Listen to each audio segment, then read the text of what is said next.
بسم اللہ الرحمن الرحیم۔ آج کے موضوع کا ہمارا آخری اور اہم سوال یہ ہے کہ جس طرح قرآن مجید یا جو اسلامی نظریات ہیں جو اللہ تعالیٰ کی طرف سے ہم تک پہنچے ہیں قرآن مجید کے ذریعے سے، تو وہ قرآن مجید تمام قسم کی عبادات اور حلال و حرام کے متعلق اور تربیت کے متعلق انسانیت کی ہر طریقے سے رہنمائی کرتا ہے۔ تو کیا تصوف بھی عبادات، حلال و حرام اور تربیت کی کوئی رہنمائی کرتا ہے انسانیت کی؟ تو تصوف میں اس کی کیا نوعیت ہے؟ تصوف میں چونکہ ٹارگٹ کچھ اور ہوتے ہیں، تو وہاں یہ ہو جاتا ہے کہ حلال و حرام کے بھی قاعدے تبدیل ہو جاتے ہیں، ٹھیک ہے نا۔ اور اس کے علاوہ آپ دیکھیں کہ اسلام نے جو تربیت کا مرکز قرار دیا ہے وہ مسجد کو قرار دیا ہے، کہ وہاں پہ مسلمانوں کی تربیت ہوگی، عبادت ہوگی، سارا کچھ ہوگا۔ اور تصوف میں اس کام کے لیے خانقاہ بنائی جاتی تھی، اور خانقاہ عمومی طور پر شہروں سے باہر آبادی سے دور بنائی جاتی تھی، ٹھیک ہے۔ مسجد ہمیشہ آبادی کے اندر بنائی جاتی ہے، اور خانقاہ آبادی سے باہر دور دراز، جہاں نہ چرندوں نہ پرندوں نہ کسی بندے کی آواز پہنچے، نہ وہاں کی آواز آبادی تک آئے۔ اس کی کیا وجہ؟ تو پھر عام طور پر وہاں ایک دربار بھی بنا دیا جاتا تھا، مزار بنا دیا جاتا تھا۔ تو اب وہاں پہ جب یہ سارا کام ہوتا تھا تو وہاں وہ تربیت کے نام پر، وہی تربیت ان کی کیا ہوتی تھی؟ تربیت اصل یہی ہوتی تھی کہ آپ نے تصور شیخ کس طرح کرنا ہے، کس طریقے سے آپ نے سلوک کی منزلیں طے کرنی ہیں، ٹھیک ہے نا، اور کس طریقے سے آپ نے دنیا سے کنارہ کشی کرنی ہے، کس طریقے سے آپ نے نفس کو مارنا ہے۔ اور یعنی مقصد وہی تھا کہ ہم بالآخر اللہ تک کس طرح پہنچیں۔ اللہ تک پہنچنے سے مراد یہ نہیں کہ اللہ کی رضا تک کس طرح پہنچیں، نہ اللہ کا کس طرح ہم فنا فی اللہ کی منزل تک پہنچیں، یا کس طریقے سے جو ہے نا وہ اللہ تعالیٰ ہمارے اندر حلول کر جائے، یا اس مقام اور منزل تک ہم پا جائیں۔ اصل مقصد اس کا یہ ہوتا تھا۔ تو اچھا، یہ ہم صرف ایک نظریاتی حد تک کی اگر بات کریں تو میرے خیال میں وہی کافی ہے، ورنہ تو پریکٹیکلی تو یہ خانقاہیں اور بھی بہت سارے معاملات میں بدنام رہی ہیں، ٹھیک ہے نا۔ لیکن اس کے علاوہ بھی اگر دیکھا جائے تو جو نظریہ ہے تصوف کے اندر، یعنی کہ لا الہ الا اللہ کے بجائے لا ہوا الا ہو، یا لا موجود الا اللہ، ٹھیک ہے نا۔ یہ وحدت الوجود کے جو حامی ہیں وہ ان کا کلمہ کہتا ہے لا موجود الا اللہ، کہ اللہ کے علاوہ کوئی چیز موجود نہیں ہے، یا لا ہوا الا ہو، کچھ نہیں ہے مگر وہی ہے سب کچھ۔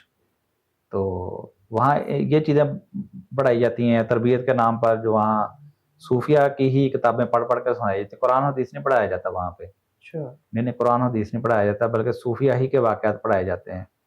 بلکہ قرآن حدیث کو اگر بیان کیا بھی جاتا ہے تو وہاں پہ صوفیہ کے واقعات کو ثابت کرنے کے لیے قرآن کی غلط تعویلیں کی جاتی ہیں۔ وہاں ہرگز مقصد نہیں ہوتا کہ وہاں وہ توحید پڑھائی جائے جو صحابہ کرام جس توحید کے قائل تھے، تابعین، تابع تابعین و محدثین جس توحید کے قائل تھے، وہ توحید نہیں ہوتی۔ اصل میں توحید کے نام پر اتحاد پڑھایا جاتا ہے، کہ کس طریقے سے یہ ذاتیں جو ہیں وہ اللہ کے ساتھ الحاق کرتی ہیں، اللہ کے ساتھ وصل کرتی ہیں، اور اللہ کے ساتھ مل کر ایک وجود بن جاتی ہیں۔ اصل میں یہ ان کی ایجوکیشن ہوتی ہے۔ اور پھر اس کو تقویٰ کے نام پر اس کو درویشی اور ترک دنیا، ٹھیک ہے نا، قلت طعام، قلت منام، قلت کلام، یہ ساری چیزیں سکھائی جاتی ہیں کہ آپ نے کھانا کم ہے، آپ نے سونا کم ہے، آپ نے لوگوں کے ساتھ بات کم کرنی ہے، لوگوں کے ساتھ گھل مل کے نہیں رہنا، ٹھیک ہے نا، یہ ساری چیزیں سکھائی جاتی ہیں۔ تو اسلام میں تو ایسی چیز ہے ہی کوئی نہیں ہے۔ اسلام اچھا کھانے کی بھی تعلیم دیتا ہے، اچھا پہننے کی بھی تعلیم دیتا ہے، لوگوں کے اندر رہنے کی تعلیم دیتا ہے، ٹھیک ہے نا۔ ایسی کوئی نفس کشی، ایسا کوئی مجاہدے کی اسلام میں کوئی تعلیم نہیں ہے، ٹھیک ہے۔ جو عبادات اللہ تعالیٰ نے فرض کی ہیں وہ انسانیت کی وسعت کے مطابق ہیں، اس کی حیثیت کے مطابق ہیں، ٹھیک ہے نا۔ اس کی طاقت سے بڑھ کر اللہ تعالیٰ نے کوئی چیز ان کو پر فرض نہیں کی۔ تو اس کے برعکس تصوف میں آپ دیکھتے ہیں کہ اس کو ان سارے مراقبوں میں سے، چلوں میں سے گزرنا پڑتا ہے۔ ٹھیک ہے. تو بہرحال چونکہ صوفیہ کے ہاں بھی بہت ساری ان کے بھی گروہ ہیں, بہت سارے ان کے اندر اختلافات ہیں. تو بعض صوفیہ ایسے بھی ہیں جو شریعت کے پابند صوفیہ جن کو آپ کہہ سکتے ہیں اس قسم کے بھی ہوتے ہیں, لیکن اس کے باوجود یعنی اگر وہ نماز روزہ حج زکوٰۃ یہ کرتے بھی ہیں تو وہ جو اتحاد ثلاثہ ہے, وحدت الوجود, وحدت شہود, حلول, فنا فی اللہ, ان میں سے کسی نہ کسی ایک نظریے کے قائل ہوتے ہیں. اچھا, بعض کو چاہے جو عام عوام الناس جو تصوف سے متاثر ہوتی ہے ان کو بعض ان اصطلاحات کا بھی علم نہیں ہوتا کہ یہ فنا فی اللہ کیا ہوتا ہے, حلول کیا ہے, وحدت الشہود کا ان کو نہیں پتا ہوتا.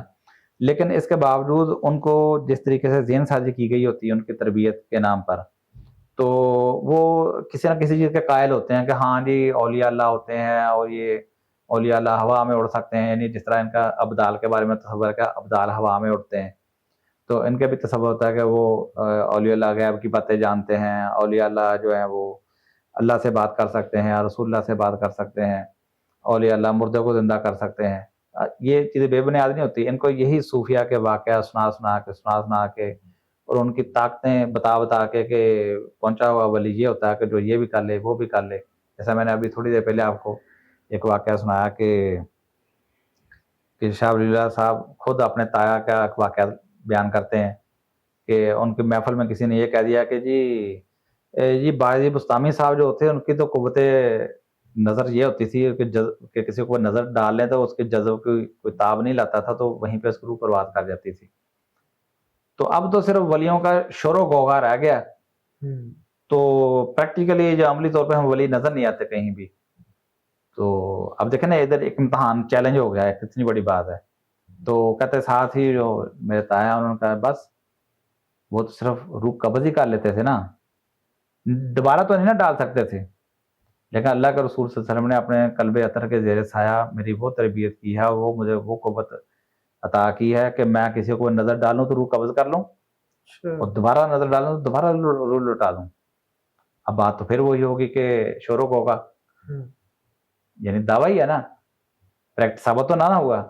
اب بات تھی ثابت کرنے کی, تو انہوں نے فوری طور پر جو سامنے رحمت اللہ موچی بیٹھا ہوا تھا اس کو نظر ڈالی, اس کو مار ڈالا. ٹھیک ہے نا, لوگ کٹھے ہوئے, انہوں نے چیک کیا, ان کا بابا جی مر گئے, یہ تو کچھ کرو. ٹھیک ہے نا, انہوں نے پھر نظر ڈالی, پھر اس کو زندہ کر دیا. ٹھیک ہے, ادھر ہی بابا جمیری ان کے بارے میں وہ کسی نے پوچھا جی بندہ کامل کب ہو جاتا ہے. ٹھیک ہے نا, ان کا جب وہ کسی کو مردے کو دم کرے تو مردہ زندہ ہو جائے. ٹھیک ہے جی, اب اتنی دیر میں وہ مائی آئی ہے, اس نے کہا جی بابا جی بادشاہ نے بیٹے کو نجائز پھانسی پہ چڑھا دیا ہے, اب کچھ کرو. وہ فوری طور پر اپنی لاٹھی لے کے سارے مجمع کو لے کے وہاں پہنچے اور پھر دم کیا تو لڑکے کو زندہ کر دیا. تو یہ واقعات کی ایسی بھرمار ہے, سینکڑوں ہزاروں لاکھوں واقعات قوم کے اندر پھیلے ہوئے ہیں. لوگوں کو نہیں پتا کہ یہ اسلام کے زیر اثر ہیں یا یہ تصوف کے زیر اثر ہیں, یہ وحدت الوجود, وحدت شہود, فنا فی اللہ کے عقائد کی یہ کار فرمائی ہے, اس کی کرامت سے سارا کچھ ہو رہا ہے. لوگوں کو اس چیز کا نہیں پتا. لوگ بس قائل ہیں کہ جی واقعی ولی اس طرح کے ہوتے ہیں, ولی کامل وہی ہوتا ہے جو یہ سارے کام کر سکے. ٹھیک ہے نا, تو یہ وہ چیز ہے, یہ تربیت ہوئی ہے معاشرے کی. یعنی معاشرے کا آپ سوال ہے تربیت کس طرح کرتے ہیں, یہ تربیت کرتے ہیں جھوٹے واقعات, کس سے کہانیاں سنا کے ایک طرف نظریہ دیتے ہیں, ساتھ ہی اس کے لیے ایک جھوٹا واقعہ بھی سنا دیتے ہیں. جھوٹا اس لیے کہ وہ قرآن و حدیث سے ثابت نہیں ہے, وہ قرآن کے منافی ہے, ان کے حدود سے باہر ہے, کوئی کر نہیں سکتا. انسانیت کے ایک انسان کی لمٹ سے باہر ہے. اللہ تعالیٰ نے کہیں بیان نہیں کیا کہ کوئی انسان کہ میں کسی انسان کو یہ اختیار دے سکتا ہوں یا کوئی انسان یہ کام کر بھی سکتا ہے. لیکن یہ انہوں نے دعوے کیے, باقاعدہ لکھا, اور ان کے مریدوں نے ان کے ملفوظات لکھے, ان کے آگے شاگردوں نے مزید ان کے ملفوظات لکھے. آج یہ ملفوظات کی شکل میں یہ کتابیں آپ کے ہاتھوں میں ہیں. ان کے اندر یہی تربیت ہو رہی ہے. کوئی اپنے آپ کو صوفی کہے یا نہ کہے, کوئی اپنے آپ کو تصوف کے ساتھ نسبت کرے یا نہ کرے, ان میں سے کسی نہ کسی چیز کا وہ قائل ہے. یہ تباہی ہے تصوف نے جو اسلام کے ساتھ یہ ظلم کیا ہے اس امت کا, جو آپ کے سامنے ہے. ٹھیک ہے نا. تو تصوف کی جو روایت کئی صدیوں سے ہمارے یہاں چلی آ رہی ہے, اس کو ہم نے آج بہت جامع اور مدلل انداز میں سمجھنے کی کوشش کی. تو اللہ تعالیٰ سے یہی دعا ہے کہ اللہ تعالیٰ ہمارے علم اور عمل میں اضافہ فرمائے اور ڈاکٹر صاحب کے لیے آسانیاں پیدا فرمائے اور ہمیں ان سے اسی طرح استفادہ حاصل کرنے کی توفیق بخشتا رہے. تو ڈاکٹر صاحب کے وقت کا بہت شکریہ. وآخر دعوانا ان الحمد للہ.